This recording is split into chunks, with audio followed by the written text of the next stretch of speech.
Colonel, I agree with you that we have had a timid response to Iran since 1979.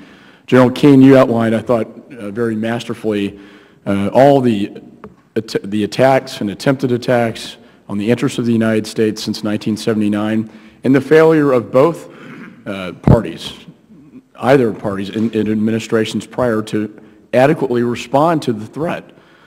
And now we have an attempted assassination attempt on a foreign official in our nation's capital. Fortunately, it was foiled, but according to your testimony, General Keane, this goes to the highest levels when you said that the Ayatollah Khomeini, at a minimum, approved the plan and may have directed it.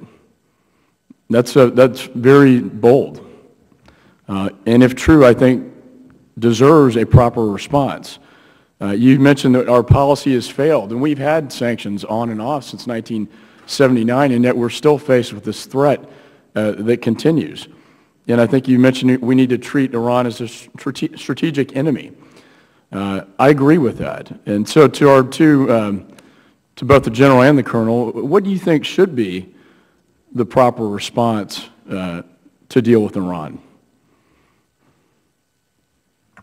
Well, as I said in my remarks, that step one is to recognize them as our strategic enemy and therefore use all the elements of national power as such to push against that enemy. And I'm not suggesting that the first push should be a military one, quite the contrary. But let's face it, I mean, even the sanctions we use have never had any major impact on these guys because they're not tough enough. Lay down every single interest that they have and then counter that interest. We know that when they took power, they took all the Shah's business interests around the world, many of them in Europe and some of them in the Middle East. They have those business interests. They're billionaires because of it. Let's go get them. Why do we tolerate that? And there's so many other things that we can do, and people on this panel have outlined those things. And let's not wring our hands if the international community doesn't want to step up to it. We go without them. If we don't take measures, serious measures, and introduce fear to them, they are going to keep killing us until they eventually get a weapon that can truly hurt us. So I'm suggesting that we get comprehensive and holistic about what we're doing. I'm not suggesting for a minute that we start with some small things and then lead up to larger things. I'm saying we put our hand around their throat right now in every interest that they have. We have a significant offensive cyber capability in this country that no one else in the world has. Some are close. We can do limited cyber attacks. That takes a presidential finding. But why aren't we doing that? It would have rather dramatic impact. Why are we permitting the Quds Force leaders who have been organizing this killing of us for 30 years to go around still walking around? Why don't we kill them? We kill other people who are running terrorist organizations against the United States. These guys have killed almost 1,000 of us. Why don't we kill them? And why don't we conduct espionage against them? We have people in our government that know how to do this. I am not suggesting a military action. I am suggesting covert action that has a degree of deniability to it. My partner to my left here knows more about this than I could possibly ever know. But I am suggesting that... And unfortunately, I only have a minute left, and let me just say this. I agree. I don't think anybody wants to go to war with Iran, but I do think we need a tougher response, particularly in light of this assassination attempt, in the nation's capital. Colonel, I want to give you the last word in my little bit of time left. You discussed quite extensively a connection between Tehran and Caracas, between Iran and Venezuela and Latin America, the fact that Hezbollah forces are in Latin America, the fact that Hezbollah forces may actually be working with drug cartels.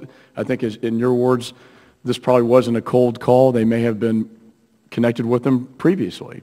Could you expand upon that? Well, it's almost like a play I've seen before.